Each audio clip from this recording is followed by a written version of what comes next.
professor of global politics at University College, Brian Klaas. Oh, my he is gosh. Also a columnist for The Washington Post and host of the Power Corrupts podcast. Brian, in your latest piece in The Washington Post, it's entitled, "Why is it so hard to deprogram Trumpian conspiracy theorists?" In it, you write in part this: "Today, with the rise of social media, one can be alone but feel part of a group, and some of those groups are glued together by unhinged beliefs.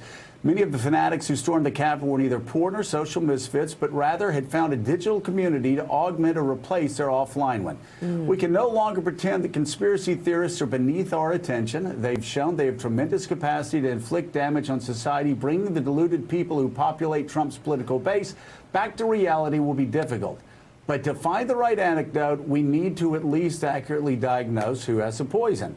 And that means acknowledging that those who sympathize with the Capitol insurrectionists are not far-off lunatics. Some, most likely, are your neighbors. And given the staying power of conspiratorial thinking, they aren't likely to change their minds anytime soon." Wow. I mean, this is a great piece. And it should really be read in tandem with Anne Applebaum's. And I completely agree with Anne. And it's always been, my experience that if you can't move people to your side over something, in the past it would have been, let's say, the Clinton impeachment or the 2000 recount or the Iraq war, just wait long enough and find other areas to find compromise, to find common ground, and work together.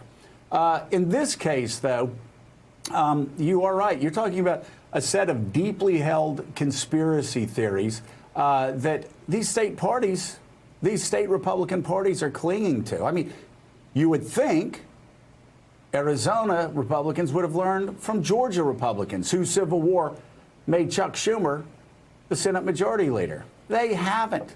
It doesn't. And Texas, my God, one of the most important states in the union politically, they've turned their party over to wingnuts, to crackpots, to conspiracy theorists.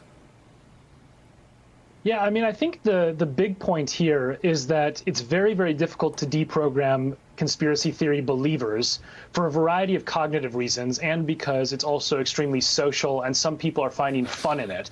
But that doesn't let elected officials or state parties off the hook, right? We need a coalition of reality, a coalition of truth in our politics, because obviously there are people who are getting diluted messages, and those conspiracy theories stick. And they stick more than other forms of disinformation for a couple reasons. One is that conspiracy theories are most attractive to people who have a Manichaean worldview, which means they see the world through the prism of right and wrong.